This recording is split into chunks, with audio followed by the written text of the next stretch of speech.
Лев Николаевич Толстой. За маш олон гайхамшигтай зохиолуудыг бичсэн. Манай Free podcast өмнө нь бол олон зохиолуудыг задлсан. За тухайлбал Крейцерийн санаатыг бол задлсан байгаа. За мөн цагаан шүн гих мэтчлэн одоо дайн баян их байна тийм үү. За Анна Каренина гих мэтчлэн гайхалтай зохиолуудыг бичсэн. За манай Free podcast-ийн уран зохиолын задлан дугаар маань та бүхэнд Алтан гац рестораны VIP өрөөнөөс хүрж байна. Өнөөдөр бидний задлах зохиол бол Лев Николаевич Толстойн Анна Каренина. За бас л одоо Лев Николаевич Толстойн сонгодог зохиолуудын гайхамшигтай зохиолуудын нэг шүү дээ тийм ээ. За Толстой энэ романа анх 1878 онд яг 78 онд бол 1878 онд нэг ном бол бүрэн ихээрээ гарсан юм билээ, хэвлэгдэж гарсан. За үүнээс өмнө бол 1873-аас 77 оны хооронд бол тэр Русский вестник гэдэг сэтгүүл сонин байдаг юм да. Тэнд бол цувралаараа нийтлэгдэж байсан. Утга зохиол шүүмжлэгчдийн зүгээс бол энэ зохиолыг бол бүх цаг үеийн хамгийн шилдэг зохиолуудын нэг зүй ёсороо тооцогдох юм аа гэдэг ийм дүгнэлтийг өгсөн байдаг. За маш олон хэл дээр орчуулагдсан. Одоо тэрийг одоо яг тоолох юм бол маш олон хэл дээр орчуулагдсан, кино болж гарсан, жүжиг болж гарсан. За манай Монголд бол өнгөрсөн жил буюу 25 оны 10 байна 11 сард Улсын драмын эдмийн театрт бол жүжиг болж тавигдсан байдаг. Энийг бол гэр бүлээрээ үзсэн. Үнэхээр гоё жүжиг болсон байсан. За 10 гаруй гол дүртэй 8 хэсгээс бүрдсэн энэ роман нь орчуул болон хэвлэлийн газрын сонголтоос хамаарч гол төлөв нэг 700-аас 800 цтай гараад байна тийм. За тийм уцтай гараад байгаа. Ер нь бол урвалт энэ тохиолдолд бол сүсэг бишрэлийн тухай гарна, гэр бүл, гэрлэлт, за Оросын эзэнт гүрний 19-р зууны нөхцөл байдал ямар байсан, хайр дурлал, за мөн одоо хот хөдөөгийн амьдралын ялгаа, араар тавилт гэх мэттэй ингээд маш олон одоо амьдралын сэдвүүдийг гаргаж ирдэг гэдгээрээ одоо их сонирхолтой. За ер нь бол энэ бүтээл бол олон сонирхолтой дүрүүтэй. За шинэ Анна Каренина өөрөө байна. Тийм ээ. Анна Каренина. За мөн Алексей Вронский. За хайр залуу тийм. За Анна Каренина бүхэн дээр Анна Аркадьевна Каренина авах шүү. За гих мэтчлэн ингээд маш сонирхолтой дүрүүд бол гардаг. За ингээд өсгөө маань өнөөдрийн уран зохиолын дугаар дээр маань ирсэн байна. За ингээд Лев Николаевич Толстой Анна Каренина. За тий. Ийм нэг бүтээл байна. Энэ бол 989 утсан байна. Бараг 1000 утсан. 1000 утсуугаа явж ирдэ тий. Яг хүмүүс ингэ бичлэг хийгээд идэж штэ. Баахан ном харж явжсэн. Лев Толстойн номнууд ингэ чигсэн. Ийм болгоц юу хэрдэм бэ гэд хүмүүс нэг бүр хямралд ордог штэ. Тэнтэй адилхан. За 989 утас юу яриад л гэдэг өнөөдөр яриа да тийм ээ. Би бас тэр саяхан болсон тавилтыг үзсэн л дээ. Яг тантай нэг өдөр зөрсөн юм билээ. Тэний маргааш нь үзсэн шүү дээ. Бас нэг гоо авахтай үзсэн л дээ. Бас хүнт үзэд хэцүү жижиг үлээ. Ямраад ит юм билээ. Номыг нь уншаад бүр хямраа айгуу хэцүү. Яг тэгэхээр энэ ном бол өөрөө жинхэнэ хайр байдаг юм уу? Байдаггүй юм уу гэдэг асуулт. Нөгөө талаасаа бас урвалт гэж юу юм гэдэг бас нэг асуулт. За тэгээ эцэсүүлд нь энэ бүх асуултууд юун дээр хүрэж ирээд байна вэ гэхээр жаргал гэж юу юм? Ер нь хүн жаргах гэж төрсөн юм уу? Ямар жаргалыг яг жаргал гэдэг байгаа юм? Хани хосын амьдрал дээр яг юу жаргал болж таарах гэдэг юм? Биеийн жаргал юм уу? За альсвал сэтгэлийн жаргал юм. Альсвал оюун санаагаараа те Платонч хараар хайрлах нь бас нэг жаргал юм уу гэдэг. Нэг зовлонгоос нөгөө зовлон шилжилтэн жаргал юм уу? Тийм одоо юм чинь те. Альсвал хитэх жаргал донд хэсэгэн зовлон намттай юм уу те? Чанамгүй хэлснээр ер нь энэ тухайл эргэцүүлж байгаа бүтээл. За гэхдээ нэг сонирхолтой нь Анна Каренинаг бичиж байх явцдаа Лев Толстойн хувьд бол их дурмчхан бичиж ирсэн. Яагаад гэвэл Война и мир гэдэг дайн баян бичснийхээ ар дээрээс бичсэн зохиол байхгүй. Тэгээ яг нэг 20,000 рубль авсан гэдэг хаа дайн баяхийн ар дээрээс. Тэгээд нэг өөрийн гэсэн эдлэн газартай болох гээд тэгээ мөнгө жоохон дутаад тэгээ мөнгөний хэрэг гараад энэ зохиолыг бичсэн гэж. Яг өөрийнх нь бодол санаагаар юу болох ёстой байсан бэ гэхээр дайн баяхийн ар дээрээс яг дайн баянхтэй дүүцгүүц хэмжээний тийм том эпик зохиол тий бас нэг тухайн үеийн үйл явдал Наполеоны тухай ч юм уу хааны тухай ч юм уу тийм маш том бүтээл гаргах бодолтой байсан. Амбиц нь бол тийм байсан. Авчиг одоо амьдралын эрхэнд ийм уянгийн зохиол бичих шаардлагатай болоод одоо Лев Толстой хувьд юм уянгийн зохиол би бол тэнцээ тий дайн дайчин улс төр би ертөнцийг хамарсан юм бичмээр байна гэж яхад тэгээд одоо гэхдээ бас тэгэл хөдөө гоё өөр ингэсэн идлэн газартай болчмоор л шүү дээ. Тэгээд амьдралын эрхэнд бол энийг бичсэн байдаг. Тэр манай хүн бол за би гэхдээ роман бичнэ. Гэхдээ би роман бичихтэй бол нэг тийм байдаг нэг ир имийн харилцааны тухай нэг урвалт те нэг тийм драм те одоо савнгийн дүр би одоо бичихгүй. Би энэ дотор бол улс нийгмийн улс төр социологийн шүүмж философийн гүн ухаануудыг би бол шингээнэ гэдэг бол одоо бодолтой энэ бүтээлээ бичсэн гэж байна. За тэгээ сонирхолтой нь Лев Николаевич Толстойн хувьд бол өөрөө тогтмол юм юу бичдэг хүн байсан байхгүй. Тэмдэглэл хөтэлдэг хүн байсан байхгүй. Тэмдэглэл маш их хөтэлдэг хүн байсан. Нэг сонирхолтой нь яг Анна Каренинаг бичиж байх үйл явцдаа ерөөсөө тэмдэглэл хөтлөөгүй гэдэг. Өөрийнх нь өдрийн тэмдэглэл энэ номон дээр шууд шингэсэн буюу энэ хүний бодлын цэвэр тусгал бол Анна Каренина болж таарч байгаа. Тэгээ хожим нь бол өөрөө Анна Каренинадаа дургу болсон. Яг л тэгэхээр нэг тухайн үеийн амьдралын философи зөвлөлтүүд эхэлсэн учраас энэ номтой бол би төдийлөн хамаатай баймарг байна ч гэдэг байр суурийг эзэлдэг. Ер нь Лев Николаевич Толстойн хувьд их сонирхолтой хүн л дээ. Өөрөлд нь бол Нобелийн шагналыг санал болгох гээд бол би наадам гарч яах юм даваагүй. Яг тэгэхээр энэ хүн миний бүтээл аль хэдийн одоо Европ даяар л миний бүтээлийг уншиж хахад би наад шагналаар ч яг яах юм гэдэг байр суурьтай байсан гэдэг ч юм уу те.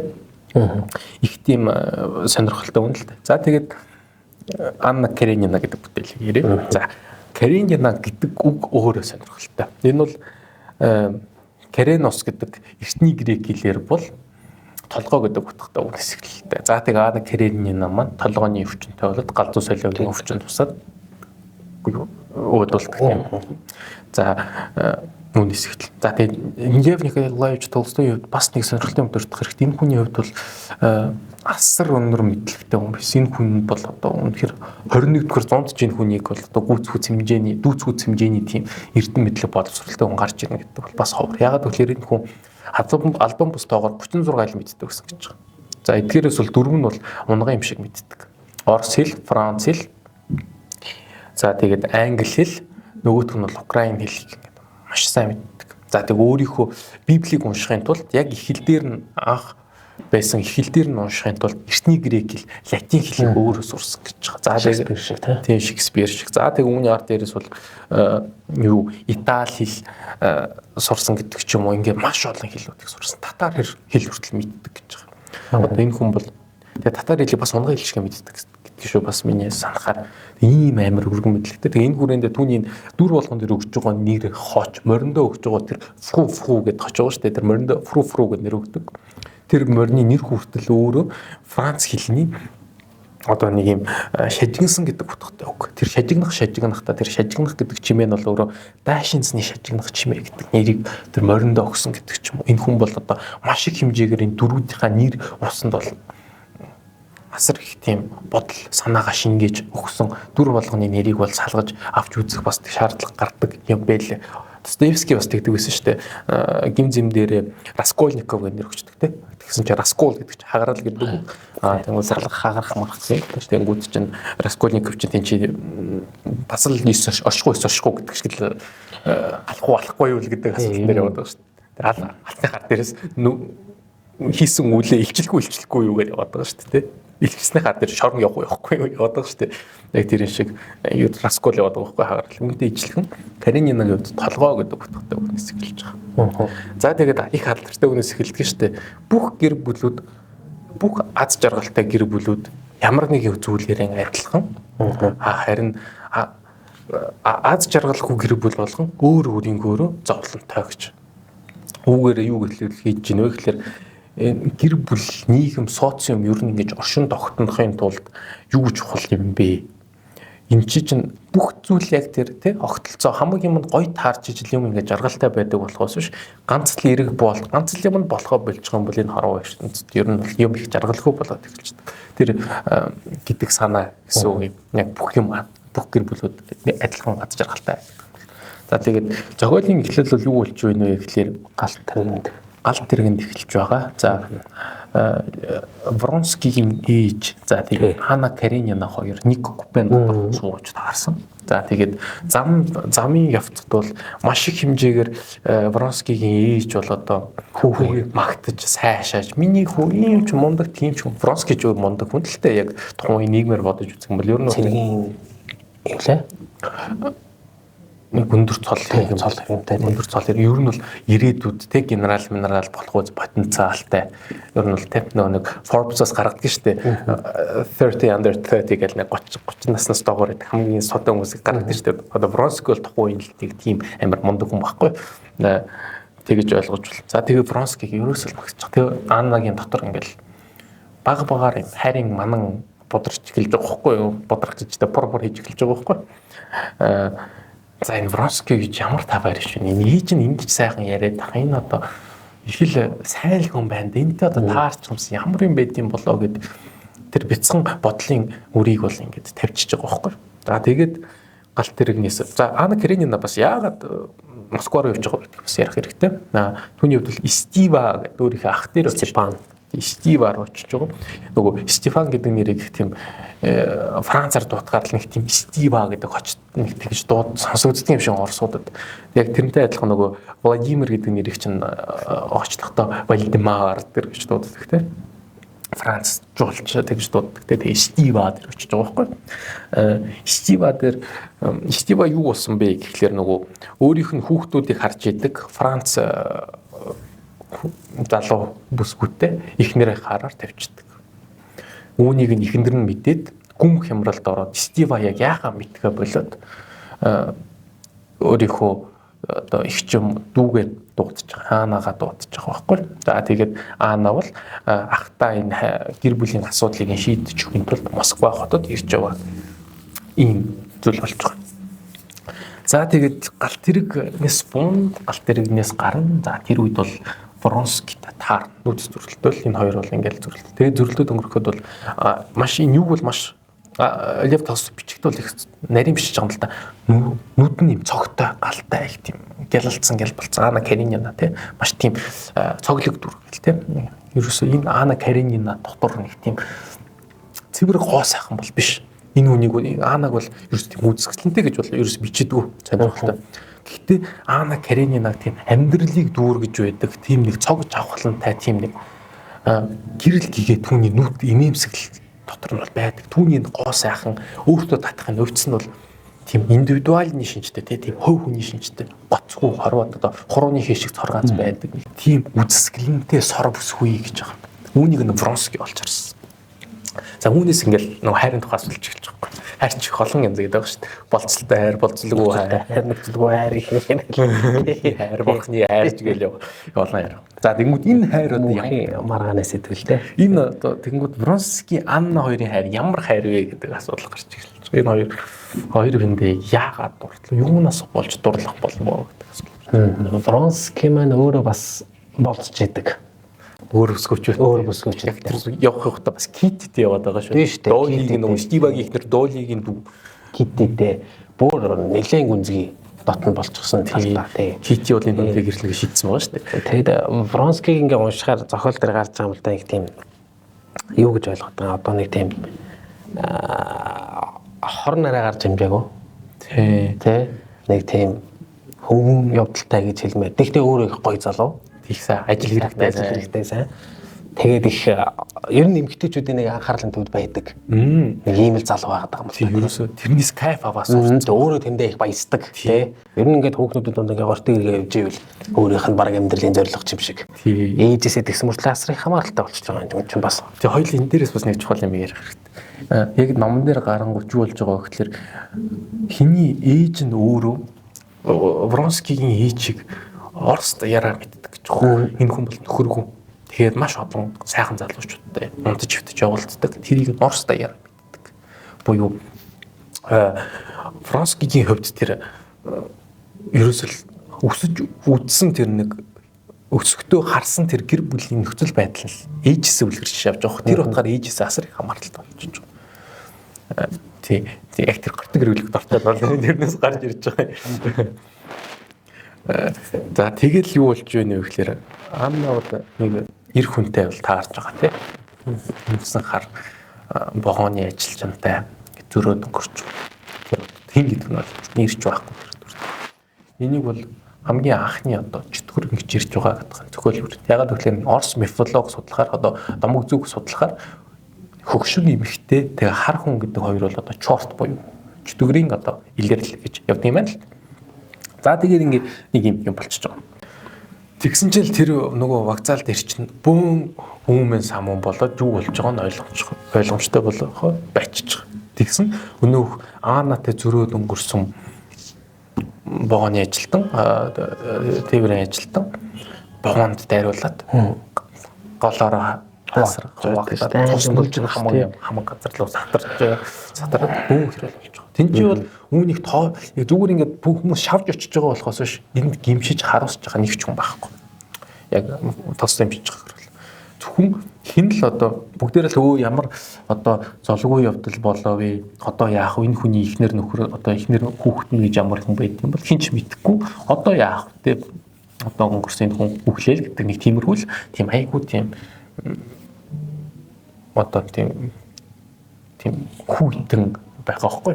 Гэтэл Анна тэнци юу болж ийнэ вэ гэхээр ам нь ингээ салгалаа чичрэлийг тос юм бич байгаа нэг ам нь чичрээ салгалаад яхаа мэдгээ болоод ингээ гимшээд Стива бол үүнийг нь анзаараад за бушуухан ер нь сүх тэргэндээ суулгаад явахгүй л болохгүй байна гэдэг байр байдалтай байж байгаа. Үүнийг нь Вронски анзаарч хараад гоё яраг санагдсан шүү дээ.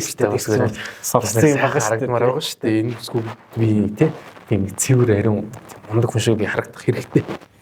Тэгвэл бас дараа харилцаа шал өөр болно. Манай мэдчихэж байгаа. Тийм учраас өөрт нь бол тэр алтергийн өөд болох бол сонирн биш байгаа байхгүй. Ерөөсөө Анна таалагдах сонирн байгаа байхгүй. Тэр утгаараа ганцаарх нь ингэж гүйж очсон. Энэ хүний ихнэр хүүхэд нь одоо юу болж байгаа вэ? Энэ хүнд зориулаад би 2000 рубль өгье гэдэг. Түрүүчнээсээ 2000 рубль гаргаж ирвэл ганцаарх мөнгө өгөөд. Тэгээ нөгөө богооны хүнд за гэр бүлд нөгөн шүү чи. Би ч юм найдлаа шүү энэ хүн одоо ихнэр хүүхэд хэцүүдээ шүү одоо энэ хүн гэр бүлээд ижээхэн үг болц учраас гэд. Тэгээ ингээ өгөө явуулчих. Тэнгүүд аа за ямар дангуу залуу вэ? Ерөөс яг жинхэнэ гадаа дөрөвний ягаа манам бор хийж байгаа юм л та энэ чинээс өсвөлөл. Энэ бол аль хэдийн нөгөө хараар тавих процесс эхэлсэн байгаа гэсэн. Би нэг найз манад эхэлчихсэн. Тэр хүнтэй одоо болцож учрах битгий хэл тухайн хүнтэй одоо тийм эмгтэнээс ер нь юу гараар тавил гэж боддгийн гэдэг ярьсан юм. Тэгсэн чинь үгүй зүгээр л ингээд тухайн бүсгүйтэй одоо өөрөөсөө тэр дурлал бүсгүйгээс гаднуур хүнтэй зүгээр бараг тийм мессеж бичин харьцсан гэдэг бол өөрөө доромжлолын хэлбэр шүүнэ гараар тавиад эхэлсэн байгаа. Юу ярьж өөрөө буюу энэ үеэс эхлээл нөгөө нэг бодлын төвшөнд хараар тавилт ингээд эхэлчихэж байгаа гэж ойлгож байна. За тэгээ нөгөө гэр оронд нь очивол хөөх юм аана чинь тэгэл доолыг гаргадаал үе чи минь ухаантай шүү дээ. Нөгөө талаас Стива чамд үнэхээр хайртай энэ хүн зүгээр л одоо болчмгүй үйлдэл гаргаал үз. Гэхдээ чамд бол хайртай. Стива ажил хэрэгтэй хичнээн сайн. Стив бол ажилдаа дургу гэдэг байгаа шүү дээ. Ажилдаа дургу гэдэг байгаа. Тэгсэр нь ажиллаа маш сайн хийдэг гэдэг. Яг гэвэл нөгөө хүмүүс ажиллаар нь дүгндэг учраас өөрөө бол нэг тийм одоо банкны одоо банк ч юм уу нэг тийм бичиг баримт бүрдүүлдэг юм дээр гар үсэг зурдаг тамга мангар тийм л ажил хийдэг. Бюрократны ажил, бюрократ. Тэгээ албан тушаалтай бас тэр чинь тийм хөөрхөн албан тушаалтай. За тэгээ Стивч бас их онцлогтой шүү. Энэ хүнийг ер нь Москва, Петербургийн нийт хүмүүсийн ер нь 3-2 нь биднэ гэдэг байгаа. За 3-2-оос нөгөө 3-2-ын тал нь энэ хүнтэй бол натыг буюу найзын төвшөнд харилцдаг гэдэг байгаа. Бацсан их танилын хүрээл сайтай, тийм нэр хүн сайтай хүн байхгүй. Стив бол тийм онцлог бүхий ирхэм. За тэгээд Аанагаар тэг аргалуулчихж байгаа байхгүй. Аана бол тэгээд энэ ч чамд ингээ хайртай, дуртай, зүгээр гадуунтаал үз гэр хүн алдсан штэ. Манайх ярьд штэ ир хүн алдаал үзэл тэр их л одоо Аана ингээл байгаа. Тэгээ энэ үеийн нийгмийн бас онцлог байгаа. Эрэгтэй хүн бол араар тавьж болно. Эмэгтэй хүн бол болохгүй. Тэгээд бас нэг тийм асуудал байгаа байхгүй юу? Эрэгтэй хүн араар тавьчих тэгээ яах юм. Эмэгтэй хүн ч зүгээр гэрээ эзэхтэй мөнгө хөрөг болдог. Хүүхд дараал суучдаг. Хүүхд дарах чаашаа тий зүгээр нэг гэрээ гийгүүлэл сууж идэг хүн. Гэтэл эрэгтэй хүн бол энэ нийгэмд бол өндөр байр суурьтай, албан тушаалтай, мөнгө төгрөг олдог. Тийм ээ тодорхой хэмжээний хариуцлагатай энэ хүнд бас нэг ганц хоёр тийм алдааг нь бол цайруулах юм бол байна. Эмэгтэй хүн бол өөр. Эмэгтэй хүн бол ариун нандин байх ёстой, хүүхдүүдээ арчлах ёстой, харж хандах ёстой гэдэг ингээд шал өөр нийгэм байгаад байгаа байхгүй. Тэгээд ингээд тэгээ энэ шудраг бус байдлын хохирогчвол ерөөс аана болоод байгаа гэдгийг бас ойлгох хэрэгтэй. Тийм учраас нөгөө нэг дуули чинь ерөөсөө хинээс Стивагаас салж чадахгүй. Стивагийн хувьд би араар тавьчихсан шүү дээ яа.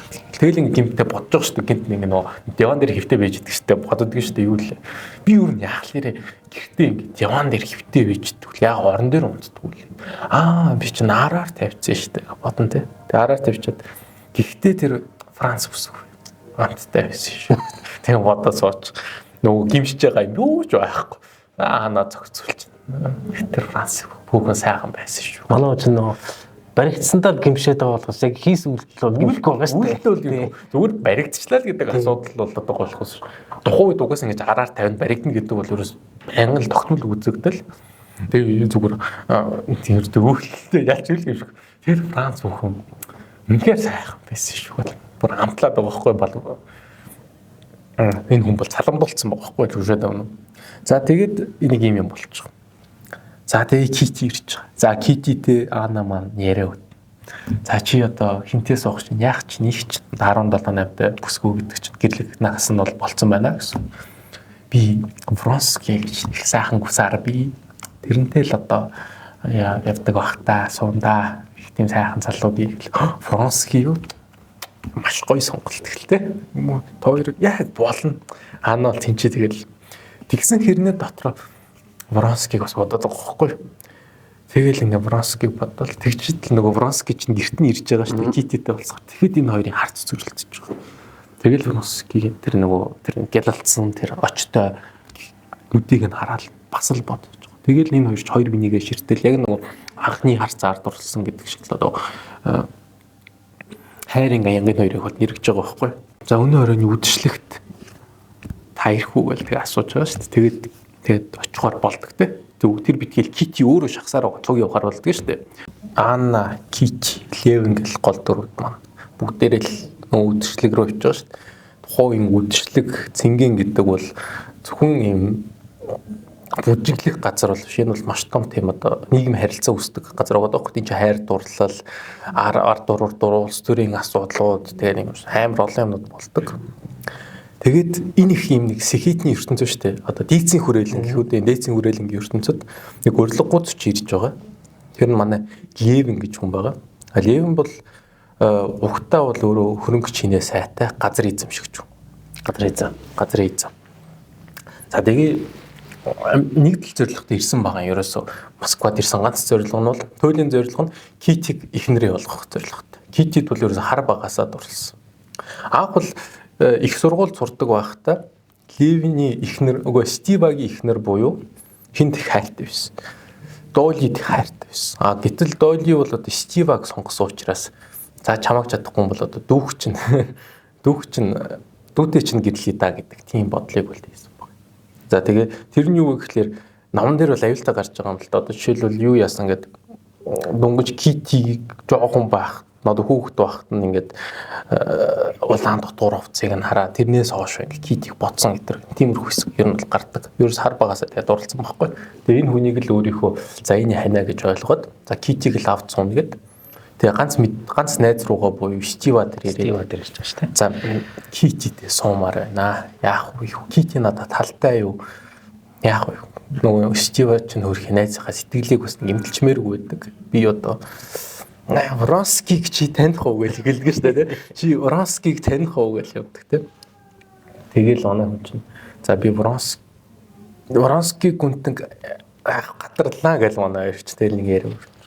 За гэтээ зүгээрээ чамд бол Китид боломж байгаа. Кититэй нийлэх боломж байгаа гэл. Чи ерөөс эхлээд нуцаас ойл. Хоёлаа эхлээд миний дуртай ресторан руу очиж бас найзаараа даалгуулж байгаа нь ирж бас. Тэгээ тэр өөрөнд нэг юм хумаа яриад.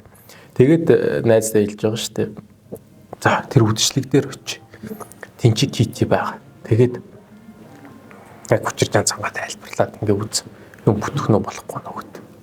Тэгээд Кититэй уулзж байгаа манай Лив. Тэгсэн Кити бол хэлж байгаа шүү дээ. Би чамтай одоо гэрлэхгүй. Би чинь хүнтэй Вронский. Нөгөөдг нь Вронский маань шал өөр юм бодоод байдаг. Нөгөө их юм бодол дүрийн бодол уулна гэдэг шиг ярьж байгаа шүү дээ. Тэгээд явхаар болчдөг. За явсан чинь юу болж байгаа вэ гэхэлэр Кити сэтгэлээ тэгээ ээрж муураад ярьж чадахгүй манай хэцүү. Тэгээ сэтгэлээ илчилсэн байдгүй. За тэгвэл одоо би яах вэ? Ганцаараа одоо тэл нутагт очил сурсан замаараа сурсан дуугаад буцъя да. Одоо надад бол найдлага байхгүй. Бас хажуугаар нахтайгаа уулзж байгаа шүү дээ. Ах нь бол коммунист. Тэгээ бас их хэцүү ядуу цыганыг яаж аваад хөлсөлж аваад одоо баг мөнгөөр хөлсөлж аваад тэр нь бол өөрт нь их сайн. Тэгээ тэрийг бол тэр бүсгүйгээр бол өөрийг арчлуулдаг. Тийм нэвсийсэн тийм нэг өвгөн гэх бод нэг тийм баг бие муутай. Тэгээд толцсон коммунист Марксийн л одоо санааг бол дэмждэг. Тэгэл байнга номд сутар тэр талаараа бичил тэгээ байждаг. Тэгээд тэрэнд нь бол Ливен бол туйлын дургу. Тэгээд тогтмол ахтайгаа ер нь хэрэлддэг. Ер нь харилцаа тун тааруу. Гэхдээ бас ахтай хайртай. Нэг ихээс төрсэн учраас гэдэг шиг ч юм уу тий. Тэгээд бас архины хамааралтай байдаг болоо тий. Тийм бас архины хамааралтай. Ер нь бол хэцүү хүн. Ер нь бол хэцүү хүн. Тэгээд юу болж ийнэ вэ гэхэлэр тэгээ үдшилтгэн дээр ийм юм болж байгаа. За тэгсэн үдшилтгэн дээр Кити очиж байгаа. Хамгийн гоё ягаан даашин өмсөл очсон. Анна Каренина хархан шиг л одоо яваад орчиж байгаа байхгүй тэр донд ч жилийн шиг л яваад орчиж байгаа. Яг нөгөө тэр нөгөө ухамт нуур тэр чинь жилийн одитын оронд нөгөө ханхүүтэй чинь бүжиглээд толгаалцдаг шиг л тэнцээ бол тэг жинк нөгөө гэрчгч эргүүлж байгаа байхгүй. Тэр Вронский Анна хоёр бол тэр ерөөс хавийн тэр амьд хүн бол гарч байгаа. Зэн Анна чинь Алексей Александровичтэй гэрэлжээгүй л энэ ч одоо юу вэ гэл. Нөгөө талд Вронский чинь Кититэй одоо учир ургуулад байгаагүй л юу болчихоо гэд. Тэгээ бас дээрэс нь Вронский Кити хоёрыг холбоод байгаа гол зүйл нь юу вэ гэхэлэр Китигийн ээж хоёр нь. Ээж нь бол ерөөсөө тэгэл гэрийн босс ч тэгэл бүсгүй хүн байх юм ба штэ. Аав нь бол энэ Вронский наач нь бол хоосон хүн. Энэ хүн бол одоо урт хугацаанд хүүхдэд маань ханьгүй. Энэ хүүнээс холоор байлгсан дээргээд аав нь бол бодож байгаа. Ливен бол тун даагүй залуу шүү гэж бод. Энэ бол одоо тий найдвартай энтэй суулгасан хамаагүй дээртэй гэдэг бодол бодож байгаа тий. Тэгсэн чинь ээж нь бол үгүй Вронский ирээдүйд мундаг карьертэй болно. Энэ дээдсийн хүрээлэнгийн амьдралаар ингээ хөргөжлүүлэн амьдрсан дэр тийм учраас бид нар Китигээ энэ Вронскийтэй л суулгана гэж тэгээ бодсон байсан. Гэтэл тэгээ тэр үдш Анна Каренина ингээд Вронскийг ер нь бол Китигээс хулгайлчиж цаламдаад авчиж байгаа. Ерөөсөө ингээ аваа авчиж байгаа. Яа ингээд станаа бидний романс эхэлж байгаа шүү дээ тийм. Мөнгө өгөхөөс л эхэлсэн. Энд чи бол одоо бүр бит хэлбэр бит хэлбэр анзаарагдах үз болж шүү дээ. Олон нэр хүмүүс ингээ анзаарч эхэлж байгаа. За тэгээд тэгээ Анна бол эцэндээ яваад өчөж байгаа шүү дээ. Буцаад Петербург руу яваад өчөж байгаа. За тэгээ гэртээ ирээд тэгээд вагон дотор яваад байжсэн. Вагоноос нэг өртөөн дээр буугаад явсан чинь авхаа танд юугаар туслах уу гэд өнөх Вронский чинь газрын гаваач хааж гараад ир. Чи чинь Москвад байршилтай цэрэг биш үл өсчихгүй. Би таны байгаа газар л баймаар. Тэгээд дагаа явсан. Тэр өдрөөс хойш ерөөсөө Анна Каренинагийн сүүдэр нь бол авирцсан. Хаана Анна явж гин тэнцээ Вронский явж гин. Тэгэл энэ тухай бол одоо нөхөр нь бол ингээ багаар гатарлаж эхэлж байгаа. За тэг энэ мөчөөс ер нь бас хиний хувьд бол Толстой хувьд бол ер нь Анна Каренина бүтээлэг бол нэг тийм хайрын мифолог гэнэ. Хайрын феноменолог буюу хайрыг гэдэг үзэгдлийг юм судалж байгаа бас нэг тийм феноменологийн шинжтэй бүтээл гэж ярьдаг л да. Тэгээ энэ хүрээнд юу гэдэг вэ гэхээр бас хайр хэрхэн үгүй болдгийг харуулж байгаа юм. Ягаад вэ гэхээр Анна өмнө бол яг нөхөртөө тийм амар хайртай бод биш. Тийм болоох шүү дээ өөрөөс нь лээ. 17 тийм ба. Тинчин нэг сонирхолтой юу вэ гэхээр Лев Толстой өөрөө 34 тавтаатай хүн. Нэртэйг хэлж ирсэн. Бас нэг жоох хогт. Тий бас 17 8 бүсгүүд сууж байсан. Баггүй. Тэгээд яг хиний хувьд бол бас ингэж байгаа байхгүй. Алексей Вронский. Аннагийн хувьд бол яаж байгаа вэ гэхэлэр Анна Каренинагийн хувьд яаж байгаа гэхэлэр Алексей Александровичтэй бол одоо 17 8 тавтал сууж байгаа. Тэр үед нь Алексей Александрович одоо 30 хэдтэй 34 3-тай хүн. Яг насыг нь бол тодорхойлдог. Тэнгүүт чинь тэгээд гэрлээд 7 жил болцсон хүн 6 настай гэдэгчлээ тий. Тэнгүүт чи юу болж байгаа. Энд чинь Анна Каренина яг нэг 24 5 настай ч юм уу тий. Яг нэг тийм ид туралдаг яг нэг яг то бифислогон яг боловсрч дуусаад яг нэг юм бэлэн болцсон үе дээр нэг Вронскийд хараад жинхэнэ дурлалыг одоо ингээд хамсаад эхэлж байгаа. Өмнөх тэр Алексей Александровичтэй гэрэлсэн тэр гэрлэлт бол ерөөсөө нэг тийм гэрээний дагуу гэдэг шиг одоо зүгээр л одоо энэ бол нийгэмд байр суурь өндөр албан тушаалтай намааг бол одоо өлсгөчгүй дааруулчихгүй хүн шиг гой сайхан амьдралаар амьдруулчих хүн гэдэг нь ойлгомжтой юм байна. Тийм учраас би бол энэ хүнтэй сууяа гэдэг ерөөсөө л тийм гэрлэлт байхгүй. Тэрнээс шууд Алексей Александровичийг бол харахгүй л өгөх гэдэг байгаа ч юм болоо байхгүй. Тэгэл нөгөө жинхэнэ хайр дурлалтайгаа учирсан Вронский гэдэг нэг сайхан залуу харцсан унд чинь нөхөр нь нэг л сонин харагдчих эхэлнэ. Чихэн урт хамрын том яриа нуйтгартай яг гад чихийн нэг балай өвгөн ухааны ботол тэгэл ерөөсөө ингээл юм ярихт нь сонсохгүй те Анна нөгөө Алексей Александрович бол эхнэрийнхээ нэг юм сонин байдлыг ажиглацсан анзаарсан байдаг шүү дээ. Яг яаж илэрхийлэхээ өөрөө мэдэхгүй байгаа шүү дээ. Энэ нь бол энэ хүн бол нэг л биш болчихжээ гэдэг мэдчихэж байгаа шүү дээ. Тэгээ өөрөө яриа өдөөл байгаа шүү дээ. Бас батарчаал. Бас өөрөө яриа өдөд хүмүүсийг яаж ойлгуулгаа бас санаагаа ойлгуулчихдаггүй. Тэгээ нэг яриад дундаас гарсан хүүхэд байгаад байдаг Сережа гэдэг. Тий хүүхэд бол хоёулаа хайртай. Сережад бол ялц хоёулаа хайртай байгаад байдаг. Тий. Тэгээд ингээд их нэртэй ойлгох гал за чиний энэ гаргаад байгаа энэ юм чинь болохгүй шүү Анна гэл нэгээс чинь гэл нэг Анна чи сая юу гэсэн би чиний яриг ерөөс сонссонгүй гэж байгаа л дээ ерөөс ингээд үл тоомсорлол энэ хүнийг ч одоо ерөөс хүн биш болчиход байгаа хгүй нүдэнд нь яавал энийг балай өгнөөс салж Вронскийтэй нийлэх гэдэг нэг тийм бяцхан бодол ерөөс толгоон дотор төрчгөөд байгаа. Энэ утгаараа яг нэг юутай төстэй болчихж байгаа хгүй. Манай дээр чинь ламбуан нулимс гэж гардаг шүү дээ. Ламбуан нулимс дээр яг нөгөө гівш гэдэг чинь одоо дээрээсээ 2 дахь чагсаалтаар орсон одоо бараг л 2 дахь гэлэн гэлцэн гів. За окей. Тэгээд юу яачихсан те ер нь бол нэмэгтэй хүний харилцаа хамаарал турж үзээгүй маш тийм их нямбай амьдралтай номын мөр хөвч гсэн хүн байж байгаад баахай бүсгүүтэй таарад ер нь бол тэгэл буруу замаар орчдөг шүү дээ манай хүн чинь. Тэрэн шиг манай Анна бол ер нь Вронскийтэй уулзрал тэгэл ингээл буруу замаар ер нь бол ороо явчихж байгаа байхгүй яахаа мэдгүй л. Тэгээд нөхдөд хамгийн гол нь энэ нөхцөл байдалж болчиход байгаа гэхэлэр нөхрөөсөө бас шууд салъя гэдэг өөр боломжгүй. Тухайн хууль дүрмийн дагуу бол ерөөсөн боломжгүй болчихж байгаа. За тэгээд Вронский тэгэл ингээ эргүүлээ. Гэхдээ бас Вронскийд бас яг тэгээ шууд ханд өгөхгүй байгаа шүү дээ. Яг яах болохгүй гэдэг бодол дотор нас яваад байгаа. Тийм ингээ бол ийм хийж би болохгүй. Тэгтээ дурлцаад. Тэгээ нүүдчлэг бэтсийг үдчлэг нөгөө яг Вронскийгийн үеэл бэтсийг үдчлэгэн дээр жилж байгаа шүү дээ. Чи одоо ер нь тоо нийлүүлж гин хоёрыг нийлүүлэхгүй үзээд байгаа байхгүй бэтсээ бүр нэг чөтгөрийн. Тэгээ ингээ тэгээд ингээ нийлүүлэх гээл үзээд идэг. Тэгээ ямар сандас нэг сүүлийн үдшилгэн дээр Вронский хэлдэг шүү дээ. Би одоо Кавказ руу Ташкент руу би томилгоогоор явлаа л гэдэг. Ташкент руу би ерөөс томилгоогоор явлаа. Хэрвээ чи намайг надад хайргүй юм бол би чамайг орхиод явлаа шүү гэж хэлдэг шүү дээ. Тэгэл явдгийн даван дээр үгүй бити яваач болооч гэл үлдээч гэл тэгэлсэн.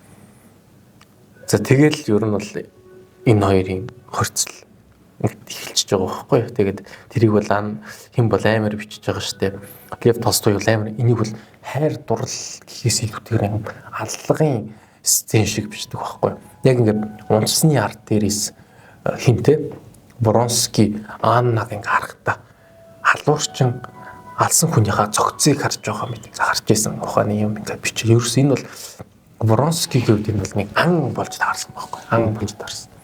Тэгээд ингээд нэг хориотой жимсний амтных гоё тий.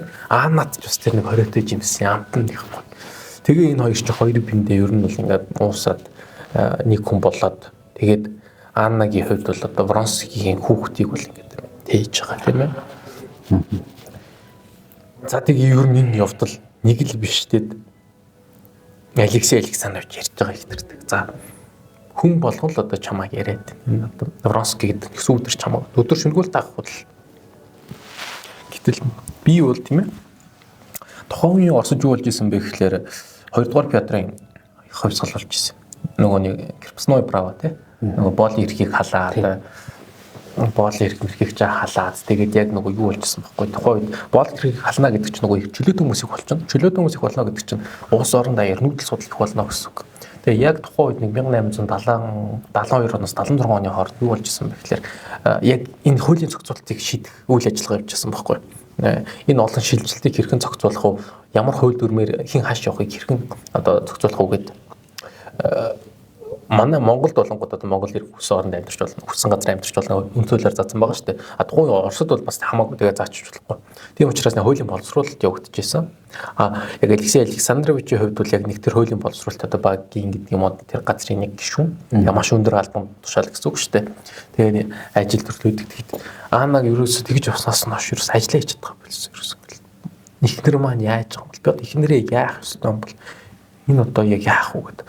Их тийм хүүтэн цэвдэг хүн ер нь хэнийг бол бичгтээ ингэж байгаа шүү дээ. Алексей Александрович бол энэ хүн биш төрийн машин гэдэг байгаа шүү дээ. Жинхэнэ төрийн төмөр нүртэй хүн биш.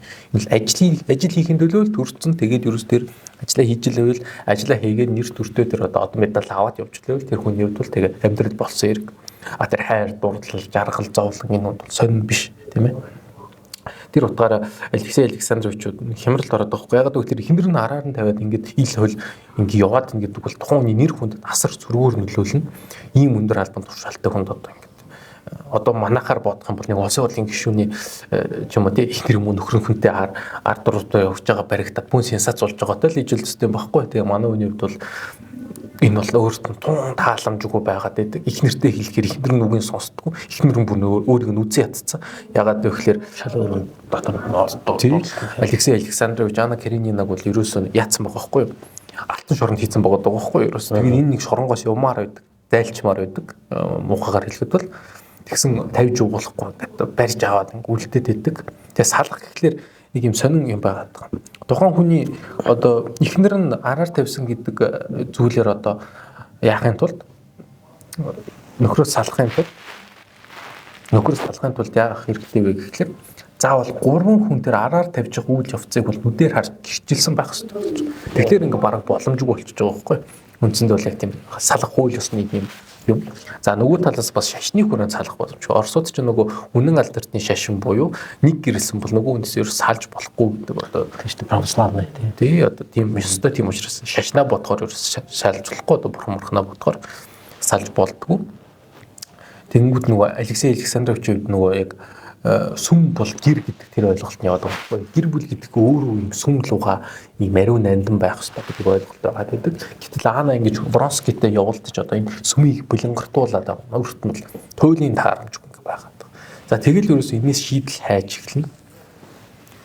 Тэгэл яалтчгүй л одоо тисгэл аллаад за би одоо энэ ихнэрийнхээ учрыг яаж олох вэ гэдэг. Тэгээд бас нэг явахаар шийддэг шүү дээ. Хальт нэг ихнэрээс аваад. Гэтэ тэрний чинь бас нэг чухал юм болж байгаа. Юу болж байгаа вэ гэхэлэр морин тойр болох болж байгаа. Тийм шүү дээ. Морин тойр болох.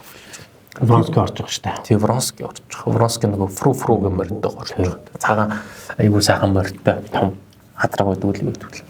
Тэгээд тэр моринтой орж байгаа. Тэгээд фру гэдэг нэрнийх нь утгыг тайлбарласан шиг санаж байна. Тэгээд юу болж байна вэ гэхээр ингээ бүүн бэлтгэл тэр тухайн тэмцээн бол өөрөө бас их тийм юу л да. Одоо тийм юу ихтэй одоо Монгол морины уралдаан шиг л ер нь бас эрсэлт ихтэй шүү дээ. Морины хүмүүсүүд тэр бас амьдс нь эрсэлээд ингээл зөндөө юм болдог тийм. Ер нь морь тэгж аймаа их тийм хэрсгийн уралддаг. Тэгээд тэр уралдаанд орохоор Саана бол одоо Вронскийг бол тогтмол бодоос. За энэ одоо яах юм бол яах гайгүй байгаасаа гэл. Тэгэл дахил тун давгүй болж байсан. Гэтэл Вронскигийн юу болсон бэ гэхээр нэг морио буруу сулбуурчдаг ч гэдэг үл юу гэдэг үл амын буруу татчихдаг ч гэдэг үл тэрнээсээ болоод аваар чижилж болохгүй хаад мөртөө гоцог унж байгаа мөр өгчдөг лөө. тий тэгээ мөрөө буудчихдаг Мөрөө бууддаг. өөрөө буудаа хийчихдэг нөгөө мөрлөг уурлаад тэгээ мөрөө буудчихдаг шүү дээ. Тэгээ энэ бас нөгөө ирээдүйд болох тэр нэг гашуун үйл явдлыг бас биднэрт ингэ санаа болж байгаа. Тэгээ тэр үед юу болсон бэ гэхлээр ерөөсөө алигшээ гэл нөгөө манай аанаа чинь хордлол босоод ирсэн. Тинчиж чад хавийн юмтай харж байгаа шүү дээ. Тэгсэн чил одоо өөр эрэгтэй хүнийг тэгэхэд чи минь зүгээр яав ив гэл ерөөс нөхөр нь ил байгаа татчихл ерөөс ингээд тэр нэг Вронскийг л зүгээр энэ бол одоо ерөөс ингээд төөлдө өрчиж байгаа байхгүй. За нийгэм хүмүүс ингээд цаа нэг нууцхан ингээд мэддэг байсан бол одоо бол энэ нийгэм даяар ил тод мэдээлэл болчихж байгаа байхгүй. За Вронскитэй энэ хүүхэн чинь явуулдсан юм байна. За нөхөртөө бүр хайрч хүн байна. За бүр цагаан даарч байгаа юм байна. Тийм бүр цагаан даарч. Энэ л буруу байхгүй. Тухайн үеийн нийгэмд бол хараар тавилсан мөрөөл байдаг байсан. Гэхдээ энэ бол нэг тийм нууцхан ганц шөний явдал шахуул тий нэг юм сериосны зүйл биш байсан байгаа даа. Тэгээ болцсон. Тэгээ яалаа гэж бодоо нөхөртөө ингээд Стив ашиг л ханддаг гэсэн үг байхгүй. Унтсан яа. Гэтэл сайхан байсан шүү дээ нэг тийм байр. Ерөөсөө Гимсэн шинжлэх гимсэн шинж ерөөсөө байхгүй шүү дээ. Уншаартай. Тэр баригдсан дарамсаа суугаад байгаа байхгүй. Шал дараагийн бараг юм болоод би арай өөр аргаар үзсэн нэг нөө хууль чангарах тусам хулгай нарийсдаг гэдэг шиг.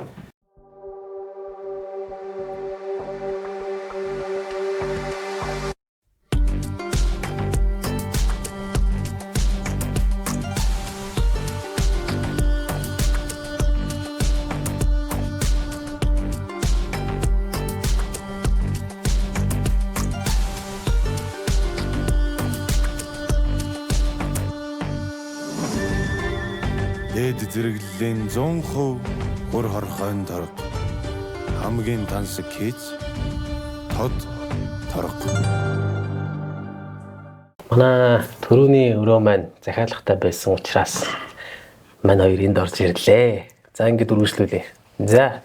Тэгээд л нөгөө морин тойруулах тэр бүх юм ил болоод тэгээд Алексей Александрович бүр тэсгэл алдаад эхнэрээ бүр хүчээр авч яваад буцаж байгаа шүү дээ. Одоо бол арай өөрөөр ярина гэдэг байгаа шүү дээ. Одоо чи өдөр ер нь тулж ирцэхгүй байгаа байлаа. Одоо бол ер нь тулж ирцэхгүй бол чи нэг л буруудчихлаа шүү. Чи яагаад энэ тийм ээ бурхны өмнө битсэн энэ хоёул ариун гэрээгээ яаж умартаж зүрхлэнэ чи явах юм шүү дээ. Тэгсэн нөгөөдөг чи үгүй би чамтай байж чадахгүй. Чи надаас салаад өг. Би чамайг харахаар үз ядчих. Би ер нь чамайг ерөөсөө хүсэхгүй. Би чамаас холдмоор. Би чамаас болоо түүгэж харилцаа боллоо. Би Вронскитэй л зүг баймаар байна. Тэ мөрөнд нөгөө нэг сүхт хэрэгсэн. Буга яваад өгч байгаа шүү дээ. Вронски лугаар. Тэгээ энэ үеэс хойш нэг л амьдралыг ороо босголж байгаа. Нөгөө Ана чинь Вронскитойгоо ингэж явуулчихдаг.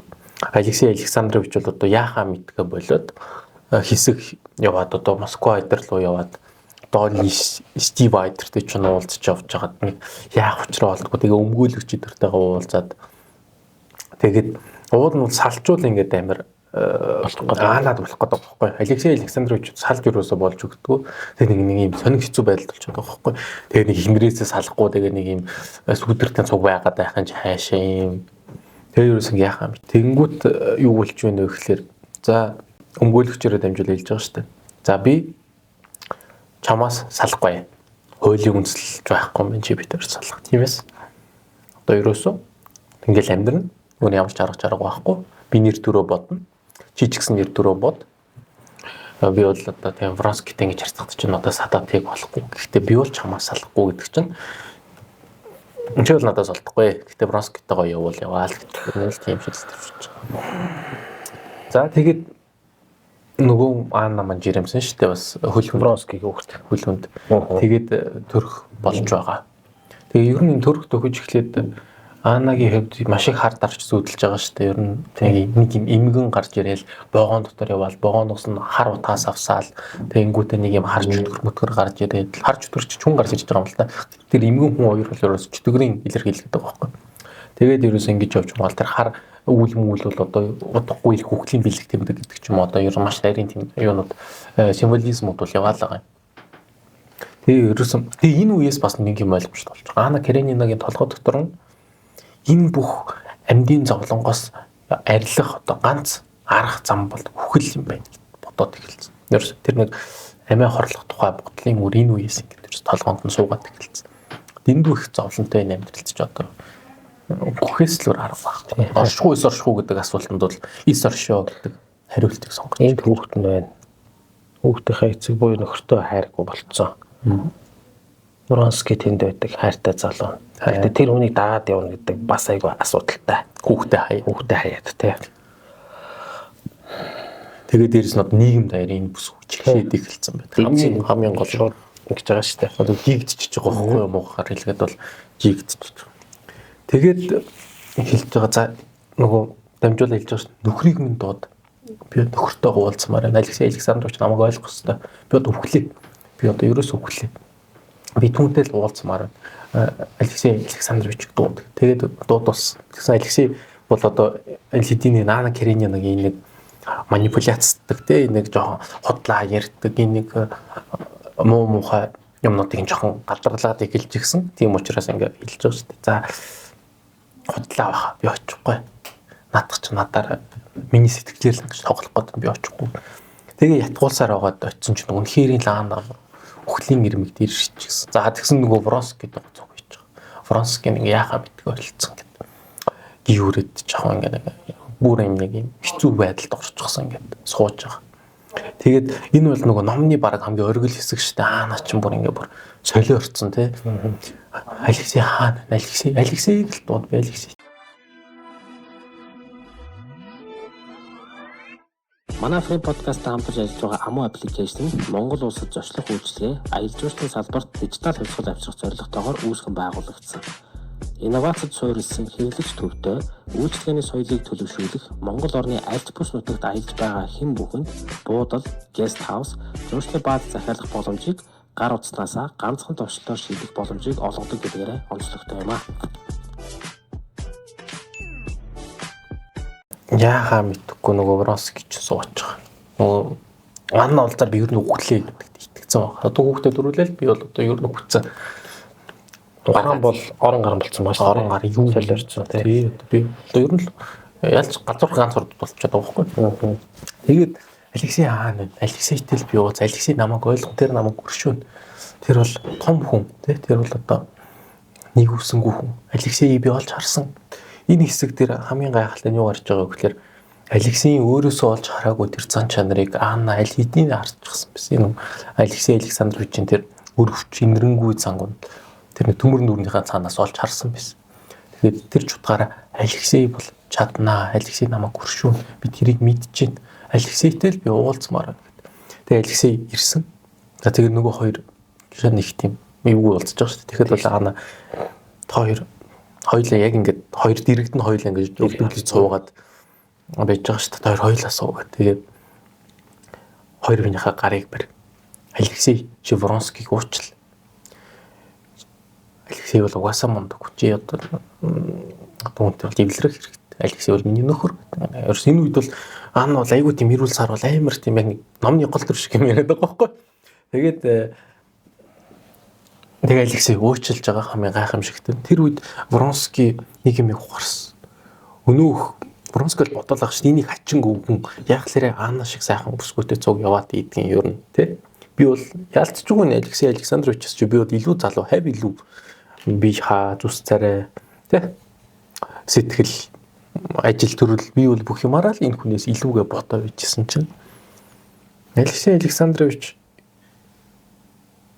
өөрөөс нь илүү том хүн болж таарсан. Яагаад вэ гэхээр энэ хүн бол сострадание буюу тухайн хүнийг уучлах, өршөөх тэр инэрэнгүү мэдрэмжийг чанарыг бол өөртөө агуулж исэн хүн болж таарад түүнийг бол одоо өршөөсөн. Вронский бол тийм сэтгэлийн тэнхэл байгаа. Тэг үүндээ гутарсан. Би чинь энэ Алексейс чинь дор хүн байсан юм байна штэ гэд гутарж байгаа. За тэгээд энэ гутарлын үр дүнд юу болж байгаа вэ гэхээр Вронский бол явж байгаа. Тэгээд амин орлох гэж оролдож байгаа штэ. Тэгээд тэрний яг азар бүтлэг үтдэг. Өөрийг бол алж чаддаггүй. За тэгээд ингээд за одоо ингээд энэ хоёрын Алексей Анна хоёрын маань хооронд амьдрал нэг сайхан болоод зэгцэрхнүүдээ гээд яг нэг юм маш гоё нэг юм өршөөлийн юм нэг сцен явж байгаа. Энэ бол яг нөгөө гим зэмтэй зүйрлэл нөгөө яадаг штэ. Раскольников Соня дээр очиод нүглээ намжилдаг шүү дээ. Хоёулаа цог нөгөө Библи уншингаа ирэх зүйлээд ингээ би өхөн алсан гэдгийг хэлээ. Тэгээ тэрнээс хойш ер нь бол ингээ хамаг бодлон цэгцэрч эхэлдэг хэсэг үүдг шүү дээ. Уул нь Лана Каренинагийн хувьд бол энэ бас яг тийм хэсэг байх боломжтой байсан авчиг. Түүний хувьд бол буцаал нөгөө Вронскийгоо бодвол буцаал нөхрөөсөө салмаар санагдал буцаал ингээ юмар санагдаад таарч. Тэнгүүт ч юу болж байна вэ гэхээр тэгээд тэсгэл алдаад Вронскийтэйгоо Итали руу яваад өгч байгаа. Хожим. Тэгээ хүүхдээ хаяад тэгээ ингээ яваад өгсөн. Үнэхээр тэсгэл болоод. За тэгээд тэр үед бас нэг сонирхолтой юм юу болж байгаа вэ гэхээр Вронский бол хүссэн юм ингээ авч байгаа байхгүй. Ан нотой цуг амьдрах тэр боломж олдож байгаа. Билийн чандад амьдрах боломж олдож байгаа. Тэгээд тэр үед Толстой бол амар бичиж байгаа байхгүй. Алексей Вронскийгийн хувьд тэр яг энэ үед өөрт нь ирэх ёстой байсан тэр атга дүүрэн тэр овоолсон илс шиг их аз жаргалнаас чимхэл ирсэн юм аа. Тэр аз жаргалд хангалтгүй болчиход орсон. Тэнгүүтийг энэ үеэс нөгөө Артур Шопенгауэрийн философи гарч ирдэг. Артур Шопенгауэр хүний амьдралыг ер нь түүний метафизик юу гэсэн бэ гэхээр энэ хорвоо ертөнц бол одоо will гэдэг нэг хүслийн ертөнц. Хүсэл бол өөрийгөө юм тийм төрөл бүрийн байдлаар өөрийгөө бол энэ амьдрал дээр объективац буюу өөрийгөө ингэ чилбэржүүлж гаргаж ирдэг.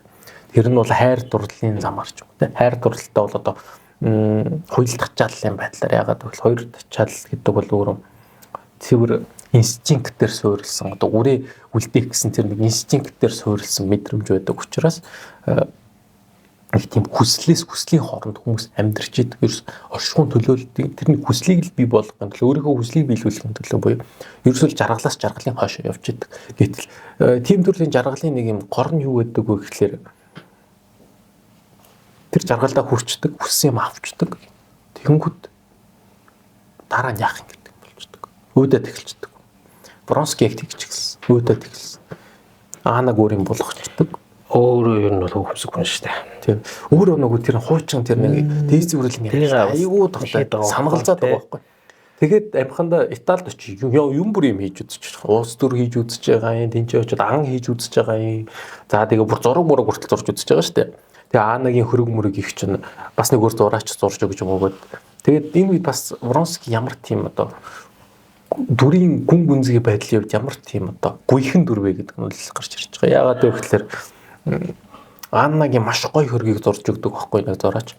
Тэгээд хавийн амьтан тэр хөрөгний гоё сайхныг нь багтан биширдэг. Ямар гоё хөрөг вэ? Ааннагийн тэр нэг тэр нэг өөрт нь л байдаг тэр нэг содон гоо сайхан ямар гоё илэрхийлж гаргаа вэ гэл. Яг өчн нөгөө Лев Толстой бол ерөөсөө тэр Анна Каренина хөөхөн царайлаг гэж бичихгүй шүү дээ. Тэгэхээр л хүмүүс татагдаад байгаа байхгүй. Нэг тийм өөр юмсаг гоо сайхан байгаа. Тэрийг ямар гоё илэрхийлээ гэж. Вронский тэр зургийг хараа ерөөсөө ойлгохгүй байхгүй. Энэ яг юу тийм амар содон зураг хөргөл биш тий. Ер нь энэ зүгээр пейзаж зураг л тэгэл зураг штэ. Ер нь цээл бол цээ штэ гэдэг чинь. Зураг л бол зураг штэ. Юм сони ингээл. Тэр хүний хувьд бол урлаг уран сайхан бол тийм гүн гүнзгий одоо гооцсон таашаал маашаал авчирдаг зүйл биш байгаа байхгүй. Өөрөөсөө өөр юм хүлхэн. За тэгээд ингээд өөр нэг гүнж мүнжтэй явуулдаа. За тэгээд дээрэс нь ээж нь айгүй хэцүү сойноос нь хэцүү болох. Ягаад гэвэл Вронскийгийн хувьд ийм нэг нөхрөөсөө салаагүй хүүхэнтэй ингээд явуулдаад байна гэдг нь бол одоо ирээдүйд нь ер нь карьерт нь айгүй сөргөөр нөлөөлж байгаа байхгүй. Ер нь бол тухайн үеийн Оросд бол бас гайгүй албан тушаалтай хүн бол гайгүй их нэртэй нэг тийм тогтуун сайхан тийм доктортой байх байтал нэг ийм галзуус нөлөөтэй ч юм шиг нэг ийм хүүхэнтэй ингээд нөхөртэй тэгээд тэр нөхөртэй гэж байгаа. Хүүхэдтэй шүү бас тэгээд тэнд ингээ яваад тун болчмгүй зүйл шүү хаа нэмэр. Тэгээд хүүрүү байнга цагт бичээд байгаа шүү дээ. Чи одоо саалнаад болж байгаа тийм. Өрөөсөө бүтэхгүй аанаа ч нь бол ийм одоо сонин хүүхэн одоо чи одоо нөхөртэй хүн одоо ингээд салцсан одоо ямар ч нэр нүүргүй одоо гэтэл Аана бол яасан бэ гэхээр өөрийнхөө бүхэмд бие хаа, нийгмийн статус, сэтгэл, зүрх бүх юм Вронскийд зориулчихсан. Гэдэг нь нөгөө Толстой юм бичснээр бол хизээ Аана эхлээд хизээ Вронскийд дуусч байгааг мэдхэ болцсон. Энэ хүний хувьд бол Вронский Аана гэдэг хоёр хүн бол нэг болоо хувирчихсан байна даахгүй. Гэтэл нөгөө Вронский чинь жоохон гадуур дотуур яваал нэг нууц цагт л уншаал их эвгүй байгаад байдаг. Тэгээд нөгөө хүнд өвчтөй байсан учраас толгойн их өвддөг. Тэрийг намдаахын тулд морфи их уудаг. Морфи уухаас гадна бас хар тамхиг ашигладаг. Тухайн эмчнэр бол одоо тийм транс байдал шилжүүлж одоо өвчин намдаадаг байсан. Тийм учраас нөгөө опиум буюу хар тамхиг өгдөг. Тэгээд тэрнээс болоод баг солиорч эхэлж байгаа байхгүй. Чи юм бодож эхлэе ингээл. Одоо жишээлбэл Вронский те чи болон бидний хүүхэд гэж ярьж хахтал. Чи ерөөсөө миний тухай бодохгүй. Чи хүүхдийнхээ тухай л бодоод гэл тэр мэрийг ингээд шууд хийсвэр сонсож юмсоол те. Тэгээд ерөөсөө ингээл солиорч эхлэе. Хэрүүл тасархаа болчихж байгаа юм л да тэр чинь. Тийм үрсэл татвал гэрэлтээс л байгаа шүү дээ. Чи намайг наа чи үрсэл Вронский гүрт нь өдрөөр их тусан багаар хариг болоод байгаа юм шиг санагдаад байгаа байхгүй. Тэгээд яаж Вронский гүрийн болохгүй, буцааж яаж Вронский гүртөө хайртай болохгүй. Яаж тэр нэг дүнгэж тэр дурлалын оч бадарч байсан тэр үйлөө эргэж очихгүй гэдэг юм байгаад байгаа байхгүй. Тэгээд би чанаа хамаг юмаа зориулчаад байдаг. Гэтэл чи одоо ингээ намайг хөрөн цөл ихтэйгээ нийлж ингэж хайж байгаа болж байгаа юм уу нийл бодоод байгаа байхгүй айгүй хэцүү. За тэгээд дээрээс нь хүүхдээс авах. Тэгээд ямар сайн нэг удаа нөгөө хүүдэрээ хулгайгаар очиж байгаа шүү дээ. Тэгээд шууд түрүүн хүүтэйгээ уулзчаа нэг модмор бэлгэлчээд буцдаг ч болоо тий. Тэгээ нэг юм болж байгаа. Тэгээд ерөөсөө ингээ Вронский хэцүү байгаад байдаг. За тэгээд нөгөө Вронский чинь нэг удаа томилтоор яваад загтал үтсэн чинь Вронскигийн загтал цагтаа ирдгүү. Нөгөө Анна Вронский л загтал үчээд тэгээд Вронский хариу бичсэн чинь нөгөө загтлаа цагтаа ирдгүү. Тэгээ Анна ч юм бүр ингээ за энэ юу н боротчлаа шүү намайг тоохоо болчлоо би одоо яах вэ? Би чамаг одоо ингэж байгаа байхгүй. Мне счастье и я вам дам ас гэж. Энэ Библиэлд гардаг. Би жаргал авчин та нарт хамыг өгнө гэдэг үг. Тэгээд би Вронскийг хэрхэн зовоох вэ? Хэрхэн харамсуулах вэ? Энэ Вронский яавал энэ Вронский намайг санагалцах уу? Яавал Вронский надгүй болсондоо насан туршдаа хямарч амьдрах уу гэдэг одоо өнөөх тэр нэг Дантегээр шүлгэлэх юм бол нөгөө бялхаж байсан онгон хайрын хүч чинь юу болсон бохоггүй. Харанхан үзэн ядалт болж хөрсөн. Ерөөс хайр үзэн ядалт болоогоо хөрчихсөн. Тэгэл богоон цуугаад тэн рүү явж байгаа. Вронский руу явж байгаа. Яаж энэ хүнийг харамсуул. Тэгэл нөгөө бас нөгөө сонин зүүд нүдэнд нь харагдаад байгаа. Нэг юмгэн тэгэл нэг залуу мал. Тэгэл ерөөс хэсэгхэн зургийн дотор л шийдсэн. Өсөл үх юм. Тэг богооны донд орох явчихж байгаа. Тэгээд аймаа орлсон. Хамгийн гол нь гол буруут нь бол чи хин шүү. Вронский чи шүү. Тэгээ Вронский чи нэг мэдчихсэн. Вронский үүний ард дээрээс яг намын төгсгөл яаж байгаа шүү дээ. Би одоо ер нь бүх насныхаа хайр өөрийнхөө тэнэгээс болоо алдчихлаа. Надад бол амьдрах хүсэл алга. Тэгээд үхэхийн тулд одоо Кавказ руу дайнд өөрийнхөө хүсэлтээр явчихж байгаа шүү дээ. Тэгээд за нэг ийм одоо сонин хайр юм чи нэг юм одоо хоёул тачаал дээр суурилсан хайр ямар гэдэг ингэж харуулж байгаа. Хоёул дээр гэдэг нь хоёул гэдэг үг чинь хүний өнгөн шунтгал гэсэн үг шүү дээ. Цэвэр үзэмж одоо цэвэр хүсэл тачаал дээр суурилсан хайр одоо ямар хэрхэн буруу замаар явуулж болдгийг ингэж харуулж байгаа. Нөгөө талаас бас нэг юм эрх мэдлийн ч гэдэг юм уу хүч чадлын бас нэг юм сонирхолтой хэлбэрүүдийг харуулж байгаа. Анна Каренинаг бол хинч зодож жанчаад одоо хорж яагаад байгаа юм байхгүй шүү дээ. Тэгсэн хэрнээ нөгөө нийгмээс ингэж тусгаарлаж тэр бүсгүйг бол ерөөсөө ингээ шийдэж байгаа байхгүй. Бусад эцсийн хөрөөлөх юм бол шууд ингэж байгаа шүү. Шууд ингээл жигэд шийдэж байгаа. Энэ бол одоо тийм түгээмэл үзэгдэл байсан юм байна л да. Яг тухайн цаг үеэс өксүүлээд. Энэ бол Францад бас их илэрдэг байсан. Франц нөгөө нэг яаж ийдсэн юм байна л хүмүүсийг их тийм гэлтэнд их дуртай артамжтай. Айгуу гэлтэнд. Өдөр 700 хүн нэгч гэлтэнтэй байсан. Тэгээ гэлтэнцдэг. Яг гэлтэндээ тийсэн чи ер нь нэг л үлддэг. Ер нь хүмүүс чинь гэлтэнд төлөх хүмүүсийн тоо дуусч өгдөг. Тэгээд за энэ ер нь буруудлаа. Шинэ арга зам шийдэх хэрэгтэй байна гэд. За биеийг нь шийдэхэд ингэ болохгүй бол сүнсийг нь шийдэхэд ийм асуудлыг гаргаж ирээд. Тэгээ хүмүүсийг ч нөгөө хорж зээрэлдэг. За тэгээд нөгөө тухайн цаг үеэс чинь хүсүүлээд Прусийн сургуулийн систем дээр үүсээд нөгөө бидний мэддэг 10 жилийн хонх юм уу ч ингээд өсч байгаа шүү дээ. Хүнийг тэгж хүмүүжүүлж эхэлсэн ерөөсөн юу юм биш. Биеийг ашиглаж сэтгэлийг нь ингэж ганцаар дуулж сэтгэлийг нь хойд ямар нэг болохгүй гэдгийг бүр ингээд далд ухамсарт нь шингээж ингэж хорио цэрд оруулж ингэж гисэн баг. Үүнтэй адилхан Анна Каренинаг бол ерөөсөл тэр нийгэм ингэж маш муухайгаар шийдэлж байгаа байхгүй. Стива хүртэл одоо нэг цагт нэг дээр одоо Аннагаар их дээрээ гэнэ дүүгээр аргийнхаа асуудлаа шийдүүлж одоо болгоод за Анна байх тэгэл өнгөрсөн гэнэ ерөөс тоож мохгүй яваад өгчөж байгаа тийм. Долли молли ч гэсэн кити мити ч гэсэн. За тэгээ нэг тийм болж байгаа. Ингиж энэ хайрыг бол маш гонхтойгаар байгаа. Хойл тачаал гэдэг зүйл юм байна. Тэгээд энэ дээрс бас Артур Шопенгауэрийн юм философи бас гарч ирж байгаа. Артур Шопенгауэр бас нэг юм философи гэдэг л. Тэр нь юу гэхээр теория дикобразов гэж онол өгдөг. Энэ хүн хоорондоо ойртох тусам нэгнийг зовоодог тухай онол өгдөг байхгүй. Хүн бол ерөөсө зараатай адилхан гэж авч үздэг.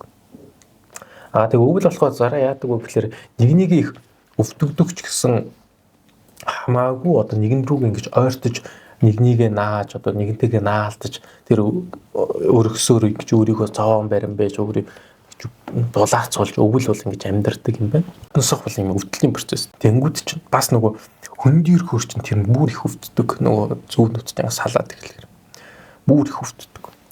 Тийм учраас хүн хоорондын харилцаа юу бол тийм л байдаг. Бид нар хэдий ч нэг хүнтэй ойр төдий ч нэг л өөрснийгөө зовно. Яагаад вэ гэхээр би тодорхойлгон бол Аннагийн тухай нэг тодорхой бодолтой эхлээд Аннатай хоёрхож нөхөрлөж эхэлсэн байгаа. Би ч гэж Вронский Анна ч гэсэн Вронскигийн тухай нэг тодорхой юм бодож бариад ингээд хоёрхож нөхөрлөөд явж эхэлсэн байна те. Гэтэл энэ хоёр биндээ тавьсан тэр хүлээлт хоёр биндээ хүлээж исэн тэр их хайр хангалтгүй байж байсан болж таарч байгаа хөөх. Тэгээ үүнээс болоод ийм том ангал үүссэн. Тэгээ энэ ангалаас одоо яаж гарахаа мэдхэн байсаар байгаад Вронский болонгод 9 шидийн 6 цэгнэл хөөж тавхаад Анна нь болонгод сэтгэл санааны шаналлалтаа баригдаад хард амхинд бараг ороо шахуу аймаа хорлж энэ ангалын нөхрөө бол одоо тавхаад өгөөд орчиж байгаа ерөөс. Тэрэн дээр нөгөө ангалын Вронский ганцаархнаа ширтээд яахаа мэдгэн болоод бас л одоо яг үгс үг нь ойлгомжгүй ч гэсэн ер нь дайр авчдаг шүү дээ. Батранг шийдэл дээр хурж ирж байгаа. Гэхдээ Анна Каренина бол зөвхөн Аннагийн тухай бас зохиол биш. Манай Левин Кити гэж нэг хоёр хайр дурлалын асуудал. Кити ч Вронскийг хаягдчаад одоо яах учраас мэдэхгүй байгаа шүү дээ. Левин бол буцаад нутаг руугаа буцсан тийм ээ. За тэгвэл одоо Левин тэгээ ер нь бол тун жаргалтай амьдарч байсан л та. Ер нь бол маш сайхан нөгөө өөрөө бол нөгөө хэдий бас гайгүй язгууртан гаралтай ч гэсэн өөрийн хөдөөний амьдралд аягүй дуртай. Тэгээ 100 цаг өдөр болохоор цуг өвс идэр тэрэмддэг те. Ерөөсөө тэр хүмүүст дор ажилдаг, тэр хүмүүстэй тусалж барьдаг, тариачдаа тусалдаг.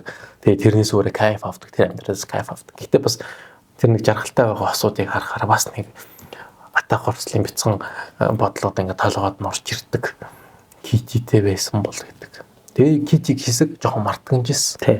Гэтэл китиг өвдсөн тухайд дуулдаг. Тэгээл ерөөс зааз кититэй л суух юм байна. Би китиг үл ерөөс нөгөө кит ерөөс толгоос гарахаа болчихж байгаа хөөхгүй тэр өвдсөн гэдгийг мэдснээс хойш. Тэгээ кити ч нөгөө өвдөжөнгүүтээ хэсэг Европ руу явж баруун тишээ явж идэгч байгаа эргэж ирж байгаа. За тэрийг нь дуулчаад Стива бас ирж нөгөө уулзж байгаа шүү дээ. Кити ирсэн шүү. Чи одоо нэг үзээд алдвал яасан юм бэ? Тэнгүүд нөө манай хүн хайширчаад байгаа хгүй. Нэг удаа өгүүгээ хилүүлсэн. Өмнө их чинь бас өгүүгээд хилцсэн. Тэгээд одоо мөр тэгээд үгүйчл бас яах юм бэ гэдэг бицэн айц одоо хүртэл дотор байгаа л. Одоо нөгөө дипинг комплекс гэдэг үл өгдөг. Тэгээд ингэ байгаад байгаа байхгүй. Тэгээд юу болж ийнө гэхэлэр хийдэд очдөг. Тэгээ киттэй ярьдаг те. Чи би тааны ачийн тав юу болж одоо хойлоо яах вэ? Чи надад тухайд эхлээд доллитэй ирд юм аа. Эхлээд доллитэй ирд. Доллитэй ярихтаа юу гэдэг вэ гэхэлэр чи надад хайртай бол. Чи надад үгүйгээд хэлсэн шүү дээ. Одоо дахиад үгүй гэж хэлэх юм болов гэсэн ч бол чи сайн бодоод кити чамд үнэхээр талтай тухайн үед ялцчул нөхцөн л тэгж буруу таарчихсан болохоос биш кити бол сайхан охин чамд үнэхээр сайн штэ кити чи Кититэй уулзаад л үз. Нэрээс бол Китигийн аав бол энэ хоёрыг суулгахад их дуртай байгаа шүү дээ. их дуртай байгаа. Левин бол хүний дэд болчихдог. Тэгээд бас дээрээс хин юу гэдэг байгаа шүү дээ. Лев нөгөө Николай Толстой Лев Толстой нөгөө юугаа бичдэггүйсэн гэдэг шүү дээ. Тэмдэглээ бичдэггүйсэн гэдэг. Яг өөрийнхөө нэг тийм альтер эгогоо болгож Левинийг оруулж ирсэн. Нэр нь ямар санда Левин гэдэг байж байгаа юм тий. Тэгээд ерөөс бас нэг өөрийнхөө тусгалыг ингэж байгаа гэсэн үг байхгүй. Тэгээд Левиний хувьд тэгээ Кититэй ярьдаг. Хэрвээ тий Анна Вронский хоёрын дурлал бол тийм тэр нэг Аннагийн харц тэр нэг үзэмжтэй тэр нэг айгүй тийм тактилний хайр байсан шүү дээ. Нэг хоёр биндээ үрж нийлсэн, бүжиглсэн, наригж цэнгсэн одоо нэг тийм их тийм нэгээс дур тачааллын гэх юм уу нэг тийм хайр байсан шүү дээ. Гэтэл энэ хоёрын хайр сэтгэлийн хайр байгаа. Энэ хоёр ойлголцохдоо маш сонирхолтой ингээ ойлголцож байгаа байхгүй. Тэр нь яаж ийнө гэхээр нөгөө Вронский ярьж чаддаггүй, Китин бас ярьж чаддаг. Хоёр бинээс нэг л ичингүүрэл ингээ яхаа мэдхгүй байгаад байдаг нэрлэхэл тэ. Тэгэл хоёулаа нөгөө нэг юм үгээр ингээ тоглож эхэлж байгаа шүү дээ. Тэгээ нөгөө бүсгээ ингээ тавингууд ингээ хоёр биенийхээ үгийг таагаал. Чи энэ хийг гэнгүүтэл чи надад хайртай. Одоо чи энэ юу гэнгүүтэл чи надад хайртай юу гэлтэй. Тэгэл тэр үед болсон зүйлс жинхэнэ юм уу тэр галангаа ерөөсөй тоглоод үгээр маш их тоглож байгаа те.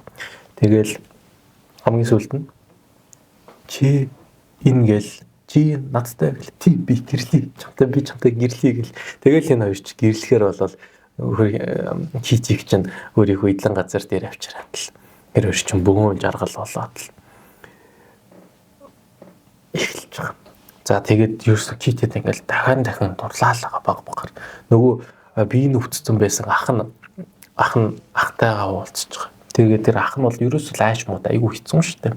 Тэгээд ер нь хоёулаа ямар нэгэн байдлаар л хэрэлцдэг. Одоо жишээлбэл энэ хоёрын маргааны хэсэг үүдэн шүү дээ.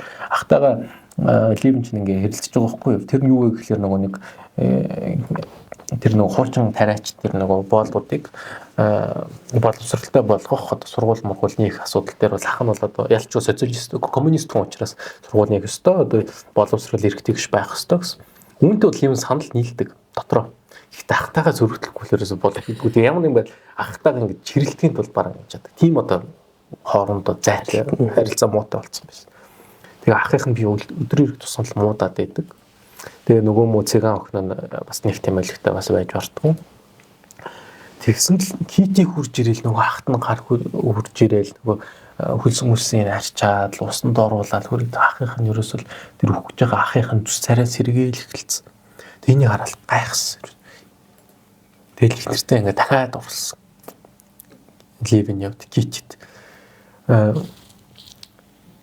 Тэгээд ах нь бол өөд болдог. Ах нь өөд болсноос жилийн дараа хүүхэдтэй болдог. Тэр хоёр маань. Тэгээд энэ жилийн хугацаанд Левин бас өөрөө маш гүн сэтгэлийн хямралд ордог л тоо. Яг нөгөө Вронскигийн туулсан байгаа байхгүй. Вронскид нөгөө атга гэлсэн амлсан дээр хайр нэг чим хэлсгцэн чинь бас л яг Вронскигийн Левиний хувьд зул сарын үйлээ бал сар гэдэг л үгдүүлээ. Бал сарын нар дээрээс бал сарын ч тийм гоё байж өгдөггүй. Тэгээд тэр нэг бодож исэн тэр нэг атга аз жаргаад л чимэх давс шахуу болж орж ирээд тахлаар би юу юм юуны төлөө амьдраад байна. Энэ жаргал чинь тэгээд ер нь хүний жаргалыг жингээл болоо юм уу? Ер нь би аймаа хорлол юу гэдэг бас нэг юм хар бодол толгоонд бага орж эхэлсэн. Тэгээд ямар санда өөрийнхөө амийг хорлохгүй тул зэвсэг авахаа болдгоо штэ. Яг болохгүй шүү Левин чи болохгүй шүү гэд зэвсэг авахаа болдог те. Тэгээ энэ бодол энэ хар бараан бодлыг одоо гийгүүлсэн одоо харилцсан тэр хэсэг бол Кити төрсний ард ирсэн. Тэгээ өөрийнхөө хүүхдийг хараад нэг юм ойлгосон. Хэрвээ айгуу тийм ахыгаа хүчийх авсан тэр нэг мэдрэмжийг авсан байгаа байхгүй. Гэхдээ энэ удаа тэр хэмжээшгүй өө гашуу хэмжээшгүй баяр болж өөрчлөгдсөн байгаа. Нэгдэн дээр нь хүн өөд болж хорвоогийн мөнгө бүсийг үзүүлж исэн бол нөгөө дээр нь шинэ амьдрал гарч ирж байсан. Өөрийнх нь одоо өөрөө хойч, өөрийнх нь мах цусны тасархай гэж гарч ирж байсан.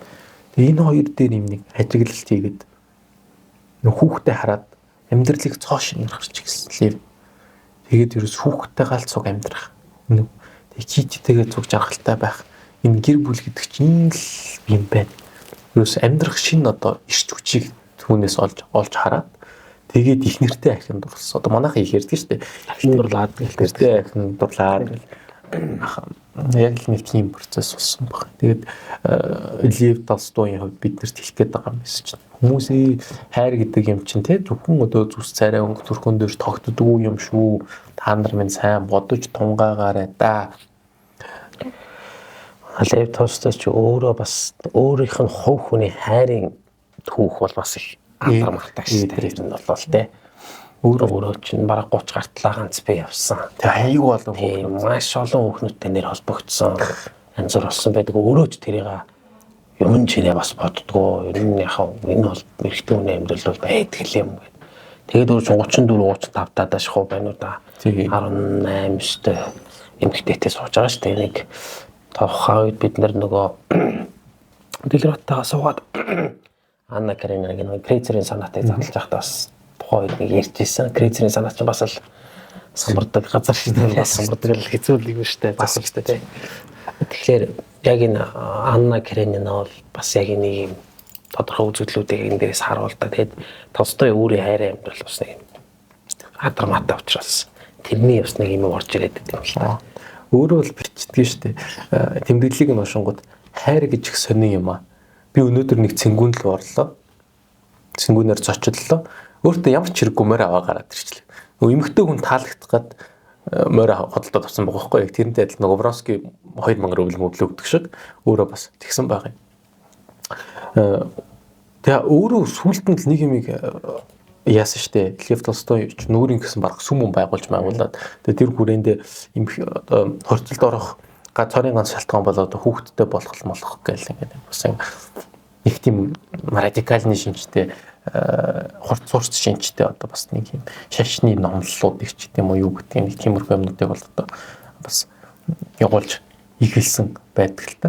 Тэгээ яг хуу Артур Шопенгауэрийн хувьд түүний философи бол ерөөсөө үхэл дээр ирдэг. Одоо энэ амьдрал угаасаа ингээл хүсэл биелүүлэхээс цаашгүй юм бол тэл болчих л та амьдрахгүй болчих. Яач тийм. Тийм хүчээ гэдэг философи дээр яасан орлож гэдэг бол Лев Толстой үүний эсрэг зогсож байгаа. Үгүй болохгүй та нарын наамагийн жишг харж ямар муухай амьдрал вэ? Ийм амьдралаар амьдраж болохгүй гэтэл та нарын Кити Левэн хоёрыг хар. Энэ хүүхэд төрүүлээд энэ аз жаргалтай гэр бүл энэ ингээд амьдралд чинь утга учир бий шүү. Та нар битгий энэ бурхнаас заяасан энэ амьдралыг ингэж цөхөр хаяараа. Одоо бид нар ч хэлдэг шүү дээ нөгөө 10,000 будаа асгад ганц зүүн дээр тогтсон ганц будаа шиг л одоо үнэтэй байдаг юм шүү хүний амьдрал гэтэргээд ерөөсөө Лев Толстой бол хэрийг л явуулж байгаа. Та нар энэ амьдралаа хайрлж яваарай хүмүүсээ битгий ингэж одоо буруу зүрх шийдвэр гаргаснаас болж одоо ингэж тий хитрхи готрон байдалд оршоорой. Та нарт боломж бололцоо биш үү ертөнцийг зөв өнцгөр зөв хайрлж зөв явж чадах юм бол тийм ээ хор өрсөн та нарын та нар л өөрөө нөгөрсөж байгаа тавилан шийднэ шүү. Тэрнээс биш ертөнцид утга учраар дүүрэн гэрлэгийг ээгээр дүүрэн шүү. Тэрийг бас ингээ ойлгуулж байгаа. Тэгээд үзэгчд манаас өөрснөө энэ бүтээлтэй сайхан танилцаад яваа зүг. Яг Лев Толстой энэ Анна Каренина за энэ тэ энэ бол орос хэл дээр хэвлэгдсэн. Мир классика. Тэгээд ер нь бол бид нар одоо ингээл яг ийм том бүтээлүүд дээр бас нэг ажиглаад хахад юу юм бид нар энэ номыг уншаад би ерөөсөй ойлгохгүй юм байлээ. Тэт чанга юм байлээ. Чадахгүй матахгүй гэдэг шүү дээ. Гэтэ сонгодог бүтээлүүдийн онцлог нь өөрөө тэр юм байна. Яагаад гэвэл тухайн зүйлийн ийм олон удаан жил оршин тогтцсон байгаа ерөөсөй тэр шалтгаан нь биднийг өөрсдөө л үгээ татдаг.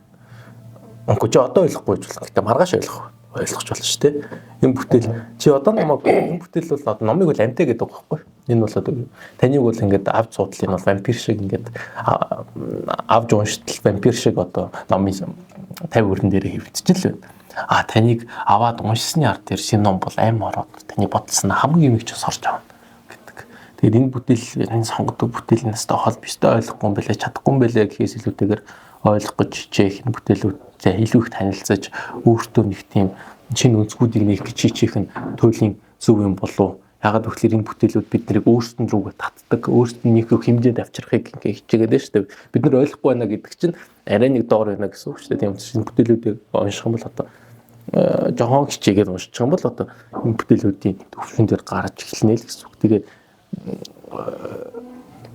цоо шинэ ертөнд цоо шинэ зүйлсүүдийг л одоо олж нээж харна л гэсэн үг. Өөр хүний амьдралаар амьдрнаа л гэсэн үг шүү дээ. Би одоо наашиг баг одоо дурлж үзег хүрнэл одоо ингээл ийм дурлал ямар байдаг одоо гадралдаг ч болсон байх шиг те.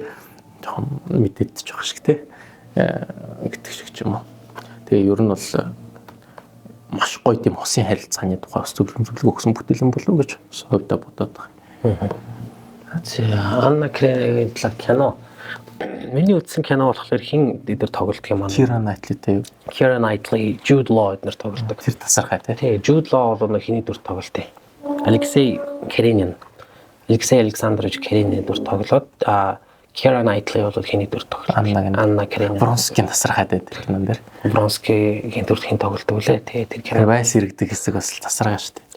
Маш гоё тавилтсан. За зарим тусах уу? Тийм манай Монгол тавьдаг тавилтууд бас их чанартай тавьдаг. Манай жилд нэг тавьдаг. Улс зэрэг дуур бүжигчний театр тавиад байна тий. Жилд нэг тавьдаг шүү дээ. 11 сар тавьдаг тий. 11 сарда тавьдаг. Зарим үзэгчтэй ийм гайхалтай бүтээл Лев Николаевич Толстойн Анна Каренинаг өсгөө бүтээр өнөөдөр задлж ярьлаа. Та бүхэнд бас сонирхолтой байсан байх гэж найдаж байна. За Шопенгауэрыг бас оруулж ирлээ тий. Энэ үзүүрээ бас нэлээд сонирхолтой байлаа. Тэгэхээр та бүхэн зохиолыг уншаад үзээрэй. Киног нь бас үзээрэй. Хэрвээ жүжигний үзэх юм боломж гарах юм бол бас жүжигний бас үзээрэй. Үнэхээр гоё. Бас дэлхийн сонгогдсон зохиолуудын нэг өнөөдөр Frame Podcast-ийн гол ярианы сэдэв байлаа. Ингээд та бүхэн таалагдсан байх гэж найдаж байна. Дараагийнхаа дугаараар бүгдээ уулзъя.